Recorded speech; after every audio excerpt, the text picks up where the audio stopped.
നമസ്കാരം, ഞാൻ doctor Vasudha KS. ഉയർവിനി ലൈഫിലേക്ക് എല്ലാവർക്കും സ്വാഗതം.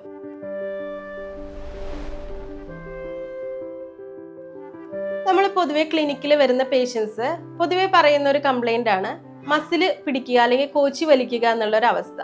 അതുകൊണ്ട് തന്നെ ഞാൻ ഇന്നിവിടെ സംസാരിക്കുന്നത് കോച്ചിപ്പിടുത്തം അഥവാ പേശിവലിവ് അല്ലെങ്കിൽ മസിൽ പിടുത്തം എന്നുള്ളൊരു അവസ്ഥയെ പറ്റിയിട്ടാണ്. സാധാരണയായി വേദനയോട് കൂടിയിട്ടും വേദന ഇല്ലാതെയും വളരെ ബുദ്ധിമുട്ടുകളോട് കൂടി കാണുന്ന ഒരു രോഗാവസ്ഥയാണ് മസിൽ പിടുത്തം അല്ലെങ്കിൽ കോച്ചിപ്പിടുത്തം എന്ന് പറയുന്നത്.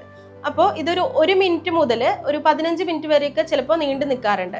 ചിലപ്പോൾ കിടന്നുറങ്ങുമ്പോഴായിരിക്കും, അല്ലെങ്കിൽ വ്യായാമം ചെയ്യുമ്പോഴായിരിക്കും, അല്ലെങ്കിൽ എന്തെങ്കിലും രീതിയിലുള്ള കഠിനമായിട്ടുള്ള ജോലികൾ ചെയ്യുമ്പോഴൊക്കെ നമുക്കിങ്ങനെ കോച്ചിപ്പിടുത്തം അനുഭവപ്പെടാറുണ്ട്.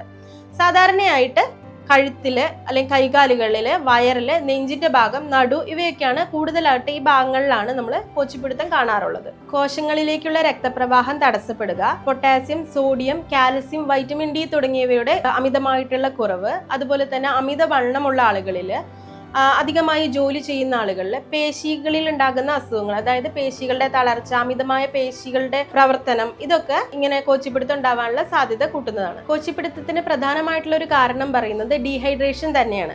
ഡീഹൈഡ്രേഷൻ എന്ന് പറയുമ്പോൾ ശരീരത്തിൽ ആവശ്യത്തിലധികം ജലാംശം ഇല്ലാത്ത ഒരു അവസ്ഥയാണ് ഡീഹൈഡ്രേഷൻ എന്ന് പറയുന്നത്.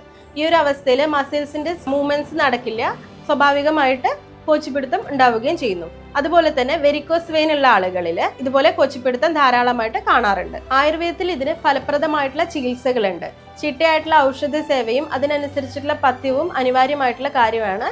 അത് ഒരു പരിധി വരെ നമുക്ക് ഈ ഒരു അസുഖത്തിനെ നിയന്ത്രിക്കാനായിട്ട് സഹായിക്കും. പഞ്ചകർമ്മ ചികിത്സകളിൽ പലതരത്തിലുള്ള സ്വേദന ക്രിയകള്, അതായത് പലതരത്തിലുള്ള കിഴികള്, നാഡീസ്വേദം, അഭ്യംഗം, ഇതൊക്കെ ഒരു പരിധി വരെ നമുക്ക് ഈ കോച്ചിപ്പിടുത്തം നിയന്ത്രണ വിധേയമാക്കാനായിട്ട് സഹായിക്കുന്നതാണ്. ആഹാരത്തിൽ ഇതുപോലെ കാൽസ്യം, പൊട്ടാഷ്യം, സോഡിയം ഒക്കെ ഉള്ള ഫുഡുകൾ ധാരാളം കഴിക്കാനായിട്ട് നമ്മൾ ശ്രദ്ധിക്കണം.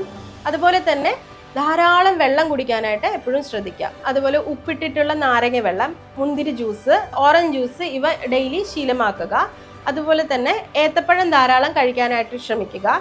കടൽ മത്സ്യങ്ങള്, കോഴിയിറച്ചി, കൊഴുപ്പ് കളഞ്ഞിട്ടുള്ള തൈര്, പാല് തുടങ്ങിയവ ഭക്ഷണത്തിൽ ഉൾപ്പെടുത്താനായിട്ട് ശ്രദ്ധിക്കണം. എപ്പോഴും ഇടയ്ക്കിടയ്ക്കുള്ള കോച്ചിപ്പിടുത്തം എന്ന് പറയുന്ന ഈ അവസ്ഥ നിസ്സാരമായിട്ട് കാണാതെ ഡോക്ടറെ കണ്ട് ചികിത്സ നേടാനും ശ്രദ്ധിക്കേണ്ട ഒരു കാര്യമാണ്. ഇനിയും ഇതുപോലുള്ള ആയുർവേദ അറിവുകൾക്കായി ഞങ്ങളുടെ ചാനൽ ഫോളോ ചെയ്യുക.